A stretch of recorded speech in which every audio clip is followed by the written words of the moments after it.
बिस्मिल्लाहिर्रहमानिर्रहीम। अस्सलाम वालेकुम। आप देख रहे हैं मेरा यूट्यूब चैनल। अब तक आपने मेरे चैनल को सब्सक्राइब नहीं किया तो प्लीज़ सब्सक्राइब कर दें, बेल आइकन को प्रेस कर दें ताकि मेरी आने वाली हर नई वीडियो आपको सबसे पहले मौसूल हो सके। इस वीडियो में हम बात करेंगे कफ़न की।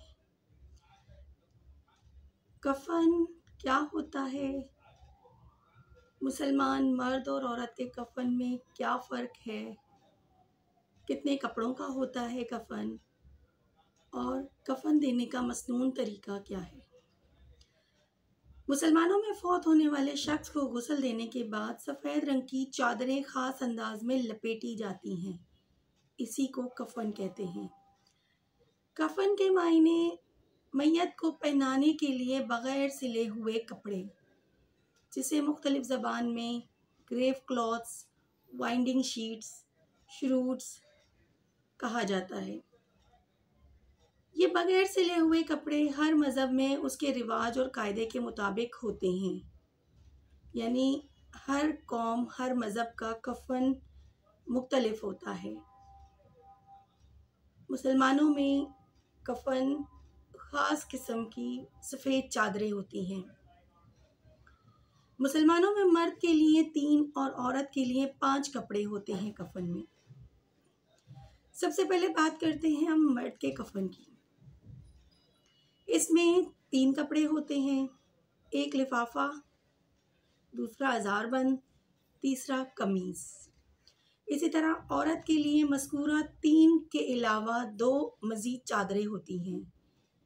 पहली तो लिफाफा है, दूसरा अज़ारबंद है, तीसरा कमीज़ है, चौथा सीना बंद या तहबंद है और 5वां ओढ़नी या चादर है।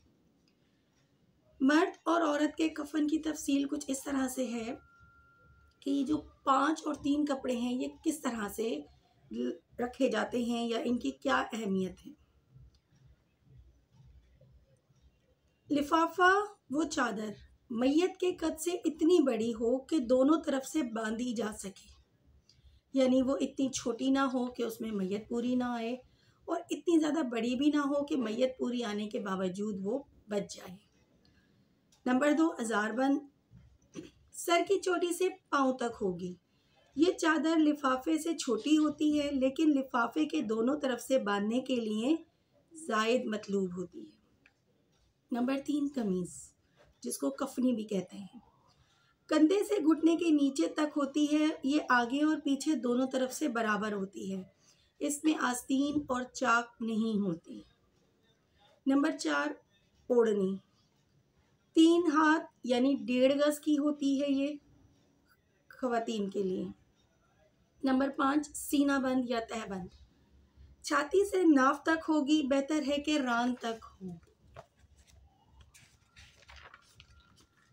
कफन की चादरें इतनी छोटी ना हो कि मैयत पर पूरी ना हो और ना ही इतनी ज़्यादा हो कि इसराफ में दाखिल हो जाएं। इसलिए एहतियात इसी में है कि थान में से हस्बे ज़रूरत कपड़ा काटा जाए। कफन अच्छा होना चाहिए, लाजमी सी बात है। मुसलमान के लिए कफन बेहतरीन होना चाहिए, जैसे वो अपनी ज़िंदगी में बहुत ही उम्दा किस्म के लिबास पहनता है। इसीलिए हमें चाहिए कि जब वो मैयत के लिए कफन का इंतज़ाम किया जाए तो वो भी बेहतरीन हो, सस्ता फजूल क्वालिटी का ना हो, अच्छी क्वालिटी का हो। यानी मर्द ईदेन व जुम्मे के लिए जैसा कपड़ा पहनते थे वैसे ही कपड़े की कीमत का उनको कफन दिया जाए, और औरतें जैसे कपड़े मैके जाते वक्त पहनती थी उनकी कीमत का कफन होना चाहिए। ये नहीं होता कि जी जो कपड़े वो मैके पहन के जाती है या जो कपड़े मर्द हजरात ईदेन या जुम्मे के दिन पहनते हैं उनमें उनको कफन दिया जाए। नहीं, जितनी मालियत का, जैसी मालियत, जैसी क्वालिटी का वो कपड़ा ज़िंदगी में पहनते थे वैसी ही क्वालिटी, वैसी ही मालियत का कपड़े का उनको कफन देना चाहिए, जो कि मुसलमान का आखिरी लिबास होता है, तो वो बेहतरीन होना चाहिए। कफन देने का मसनून तरीका।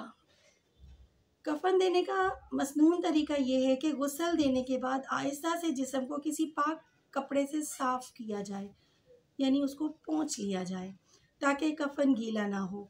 कफन को इस तरह बिछाया जाएगा कि पहले लिफाफा यानी बड़ी चादर, इस पर अज़ारबंद और उसके ऊपर कमीज़ को रखा जाएगा।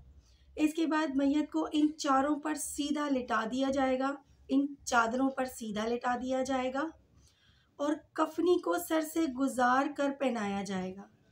अब मर्द हो तो इसकी दाढ़ी और दाढ़ी ना हो तो थोड़ी और बकाया जिस्म पर खुशबू लगाई जाएगी और वो आज़ा जिन पर सजदा किया जाता है यानी पेशानी, नाक, हाथों, घुटनों और कदमों पर काफूर लगाया जाएगा। फिर अजारबन यानी तहबंद लपेटा जाएगा, पहले बाएं यानी उल्टी जानिब से, फिर दाएं यानी सीधी जानिब से। फिर लिफाफा भी इसी तरह पहले बाएं जानिब से और फिर दाएं जानिब से लपेटा जाएगा। इसके बाद लिफाफे को सर और पाँव की तरफ से गिरा लगाई जाएगी ताकि उड़ने का अंदेशा ना रहे। औरत को कमीज पहनाकर सर के बालों को 2 हिस्से किए जाएंगे और वो 2 हिस्से करके उसके सीने पे डाल दिए जाएगा, एक हिस्सा दाईं तरफ और एक हिस्सा बाईं तरफ। उसके बाद सर पर और बालों पर ओढ़नी डाली जाएगी, इसको बांधा या लपेटा नहीं जाएगा।